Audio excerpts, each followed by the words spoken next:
Right. ఇక ఒకసారి మనం నిన్న జరిగినటువంటి అసెంబ్లీ సమావేశాలకు సంబంధించి కూడా చర్చిద్దాం. నిన్న గవర్నర్ ప్రసంగించడం, ఆయన ప్రసంగంలో భాగంగా కొన్ని వ్యాఖ్యలు ఏదైతే అశాస్త్రీయంగా జరిగింది విభజన, దానివల్ల ఏపీ కొంత నష్టపోయింది, పోలవరాన్ని ఒక 75% వరకు పూర్తి చేశాం, ఇంకొంత కష్టపడాలి పోలవరం విషయంలో అంటూ కూడా చెప్పారు. దాంతోపాటు వైసీపీ కారణంగా రాష్ట్రం పూర్తిగా కుంటుపడిందంటూ కూడా ఆయన కొన్ని వ్యాఖ్యలు చేశారు.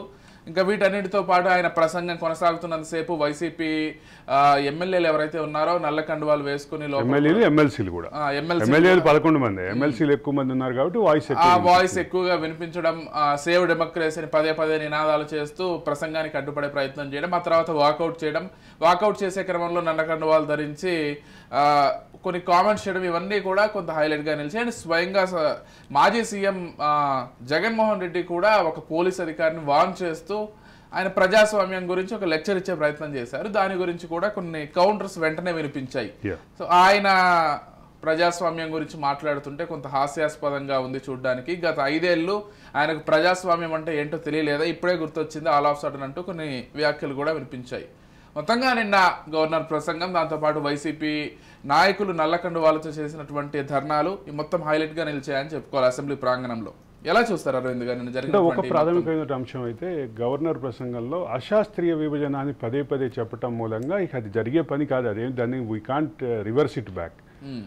విభజన అనేది జరిగింది, విభజన జరిగిన తర్వాత 2 రాష్ట్రాలు తమ పాలనలో 10 ఏళ్లు కొనసాగినాయి.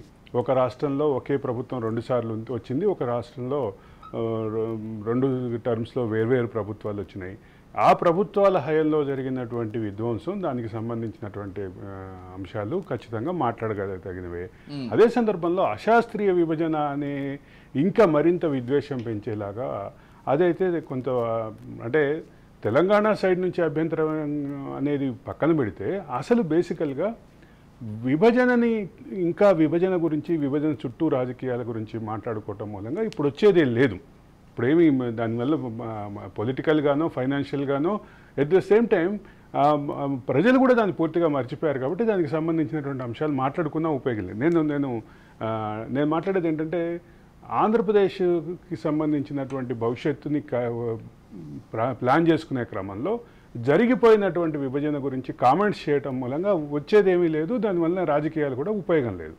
ఇక ఆర్థిక పరమైనటువంటి అంశాలకు వస్తే ఖచ్చితంగా గత 5 ఏళ్ళకి సంబంధించిన పాలనా వైఫల్యాల్ని, పాలనా లోపాలని, వీటన్నిటిని బయటపెట్టే క్రమంలో ఒక క్రోనలాజికల్ ఆర్డర్లో రాసినట్లుగానే కనిపించింది.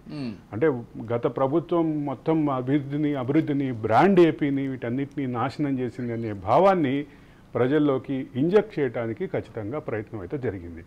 ఈ క్రమంలోనే మాట్లాడుకోవాల్సినటువంటి కొన్ని అంశాలు ఖచ్చితంగా ఉన్నాయి. ఆంధ్రప్రదేశ్కి సంబంధించినటువంటి బ్రాండ్ ఇమేజ్ కానీ, ఇన్వెస్ట్మెంట్స్ కానీ వీటన్నిటిని 5 ఏళ్లలో మొత్తం నాశనం చేశారనే భావాన్ని ఖచ్చితంగా చెప్పాలనుకున్నారు, చెప్పారు.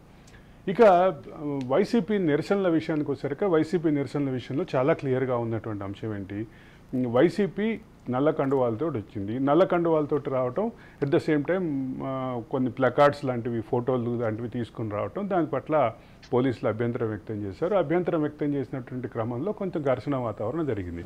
అయితే మొదటి సెషన్కి ఏదైతే జగన్కి ఇచ్చినటువంటి వెసులుబాటు ఏదైతే ఉందో ఆ వెసులుబాటుని ఈసారి కూడా అక్కడ కూటమి ప్రభుత్వం ఎక్స్టెండ్ చేసింది. అంటే జగన్ కారుని డైరెక్ట్గా అసెంబ్లీ ప్రాంగణంలోకి అనుమతించి ఆ గేటు ద్వారా, అంటే ఆయన ఏదైతే గేటు ద్వారా ఎంటర్ అవుతారో ఆ గేటు దాకా వెహికల్ని అలౌ చేయాలి అనేటటువంటి నిర్ణయం గతంలో ఆయన ప్రమాణ స్వీకారం సందర్భంగా కనిపించింది. అదే దాన్ని ఈసారి ఎక్స్టెండ్ చేసినప్పటికీ జగన్ గేటు బయటే దిగిపోయి మిగతా ఎమ్మెల్యేలు ఎమ్మెల్సీ తోటి కలిసి ఆ రకమైనటువంటి నిరసన కార్యక్రమాల రూపంలో రావడం జరిగింది. ఈ క్రమంలో కొంత ఘర్షణ వాతావరణం జరిగినప్పటికీ ఒకటి విషయం క్లియర్గా చెప్పాలి ఏంటంటే, సభలో నిరసన వ్యక్తం చేయటం, సభలో గవర్నర్ ప్రసంగాన్ని అడ్డుకోవటం లేదా బడ్జెట్ ప్రసంగాన్ని అడ్డుకోవటం, ఇది జగన్మోహన్ రెడ్డి మొదలుపెట్టింది కాదు, ఇది ఇంతటితో ఆగేది కాదు. గవర్నర్ ప్రసంగాన్ని అడ్డుకోవటం అనేటటువంటి దానికి ఇంకా ఎక్స్ట్రీమ్స్ చూసాం మనం ఇదే శాసనసభల్లో, లోక్సభలో, రాజ్యసభలో. గవర్నర్ ప్రసంగాన్ని అడ్డుకోవటం అనే కార్యక్రమానికి ఒక పరాకాష్ట చూసాం. గవర్నర్ కుర్చీని కూడా కిందకు పడేసినటువంటి ఘటనలు ఉమ్మడి శాసనసభలో జరిగినాయి. అక్కడి నుంచి మొదలు పెడితే మొత్తం వ్యవహారంలో ఈ ఘర్షణలు, ఈ ఆందోళనలు, ఈ నిరసనలు ఈ కొత్త కాకపోయినప్పటికీ జగన్మోహన్ రెడ్డి అదే వాదాన్ని కొనసాగించడం, వాకౌట్ చేయటం ద్వారా ఆయన దాని అసలు ఒక ప్రధానమైన చర్చ ఏంటంటే, నిన్న మార్నింగ్ కూడా మనం మాట్లాడుకున్నాం, జగన్మోహన్ రెడ్డి అసెంబ్లీకి వెళ్తారా వెళ్ళరా. వెళ్ళకపోవడానికి ఒక కారణం కూడా కనిపిస్తోంది. ఢిల్లీలో ధర్నా రూపంలో ఏదైతే చేయాలనుకున్నారో, ఎట్ ద సేమ్ టైం ఢిల్లీలో కేంద్ర మంత్రుల అపాయింట్మెంట్ ఏదైతే అడిగారో దానికోసం వెళ్తారు, ఈ అసెంబ్లీకి రాకపోవచ్చు అనుకున్నాం. కానీ వచ్చి అంటే గవర్నర్ ప్రసంగాన్ని అడ్డుకోవడానికి ప్రయత్నం చేశారు. గవర్నర్ ప్రసంగం సందర్భంగా నిరసనలు, ఆందోళనలు చేసేటువంటి పరిస్థితి చూసాం. తర్వాత ఇక ఈ రోజు నుంచి సెషన్ ఫుల్ ఫ్లెడ్జ్డ్గా సెషన్ జరగబోతుంది. కాబట్టి ఈ సెషన్లో జగన్మోహన్ రెడ్డి ఉంటారా లేదా అనే విషయం అయితే క్లారిటీ వచ్చేసింది. ఢిల్లీ వెళ్ళారు కాబట్టి దానికి సంబంధించినటువంటి క్లారిటీ వచ్చేసింది. జగన్మోహన్ రెడ్డి అసెంబ్లీని అవాయిడ్ చేశారు అన్న విషయం క్లియర్. ఇక నెక్స్ట్ స్టెప్ ఎటువంటి రాజకీయ వివాదాలు, రాజకీయ ప్రతి విమర్శలు ఉంటాయా? ఇక్కడ వీళ్ళు శాసనసభ నుంచి చేసేటటువంటి విమర్శలకి ఆయన ఢిల్లీ వేదికగా సమాధానం చెప్తారా అనేటటువంటిదే చూడాలి. ఓకే, రెహమాన్ గారు మీరెలా చూస్తారండి? నిన్న జరిగినటువంటి అసెంబ్లీ సమావేశాలకు సంబంధించి, ఆందోళనలకు సంబంధించి, వైసీపీ వాళ్ళు చేసినటువంటి నిరసనలకు సంబంధించి ఎలా చూస్తారు? ఇప్పుడు ఇంతకుముందు విజయ్ గారు అంటే ఈ విభజన అశాస్త్రీయంగా జరిగింది అనేటువంటి అంశం గవర్నర్ ప్రసంగంలో, నిజానికి గవర్నర్ ప్రసంగం అంటేనే అది ప్రభుత్వ విధానము.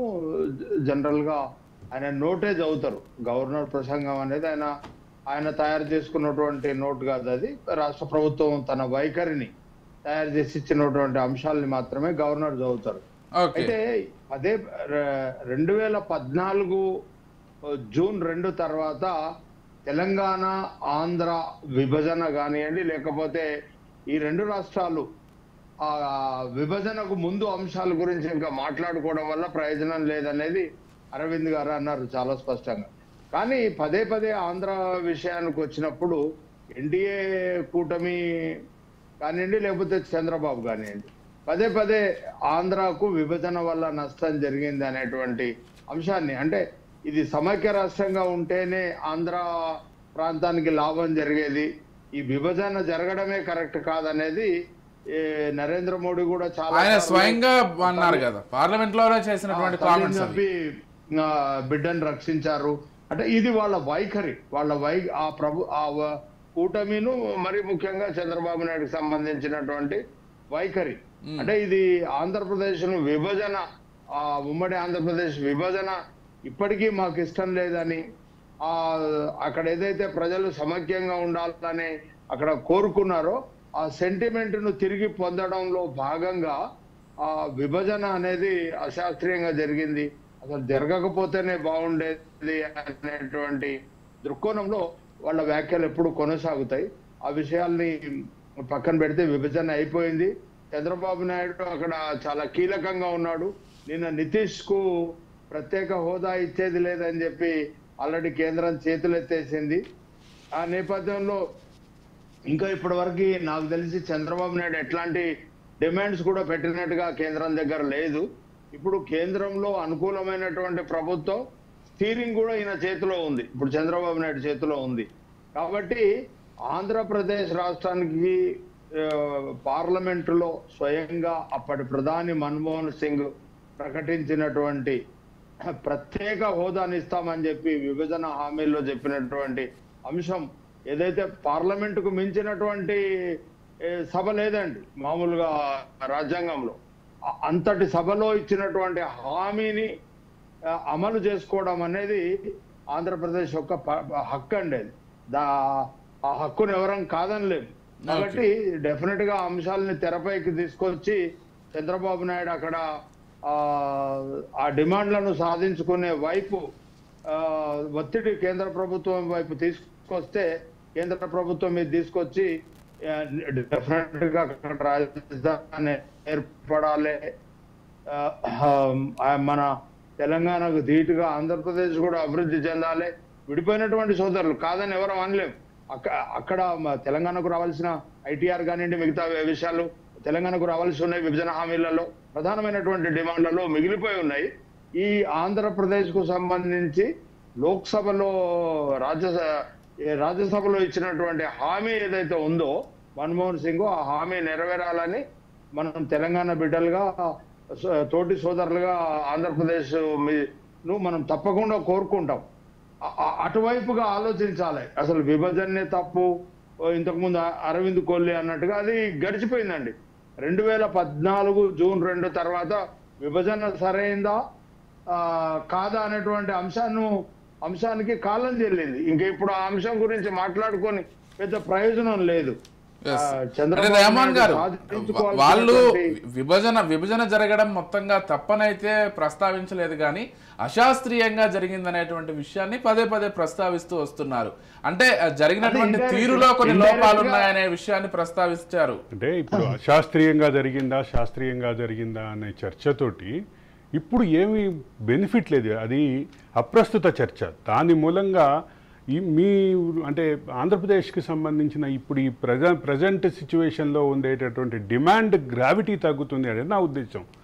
ఆంధ్రప్రదేశ్లో అంటే తెలంగాణ ఉద్యమం ఉధృతంగా నడుస్తున్న క్రమంలో నేను కానీ మన రెహమాన్ కానీ చివరికి కోదండరామ్ కానీ ఇట్లాంటి వాళ్ళందరం చెప్పిన మాట ఏంటంటే సమైక్యాంధ్ర ఉంచాలి, నిలబెట్టాలి అనేటటువంటి నినాదం కూడా దాని టైం అయిపోయింది. ఇప్పుడు విభజనకి చివరికి లాస్ట్ బాల్ అనేటటువంటి అంశాన్ని తీసుకొచ్చి ఒక రాంగ్ ట్రాక్లో వెళ్తోంది ఆంధ్రప్రదేశ్ సమాజం. ఆంధ్రప్రదేశ్ సమాజాన్ని లీడ్ చేస్తున్నటువంటి నాయకులు ఆ రకమైనటువంటి రాంగ్ ట్రాక్లో ఉన్నారు.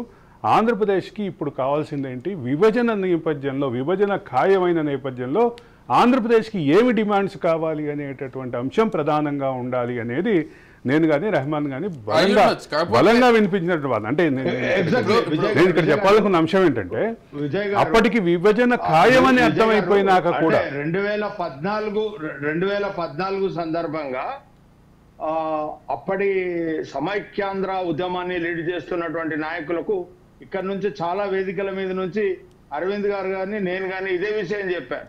అంటే ప్రజలకు సంబంధించి ఇంకా అనివార్యం విభజన జరిగి ఉండకూడదనేటువంటి విషయాన్ని ప్రస్తావించలేదేమో నా అభిప్రాయం. అశాస్త్రీయంగా జరిగింది, కొంత ఆంధ్రప్రదేశ్ విభజన చేసేటువంటి క్రమంలో నష్టం జరిగిందనే విషయాన్ని ప్రస్తావిస్తూ కేంద్ర ప్రభుత్వం దృష్టిలో ఆంధ్రప్రదేశ్ కొంత నష్టపోయింది అన్న విషయాన్ని ప్రస్తావించారేమో.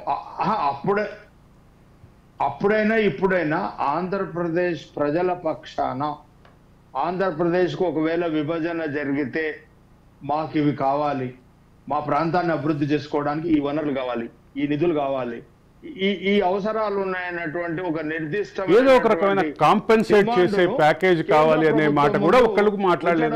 అప్పటి నాయకులు వైఫల్యం చెందినారు.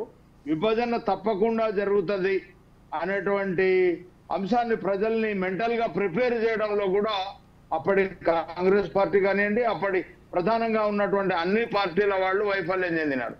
చివరి క్షణం వరకు దీన్ని ఆపుతామనే ఆంధ్రప్రదేశ్ ప్రజలకు చెప్పినారే తప్ప ఈ విభజన అనివార్యంగా జరిగిపోతుంది పార్లమెంట్ లో. విజయ్ ఇక్కడ ఒక ప్రధానమైన ఎగ్జాంపుల్ చెప్పాలి. రెహమాన్ ఒక ప్రధానమైన ఎగ్జాంపుల్ చెప్పాలి.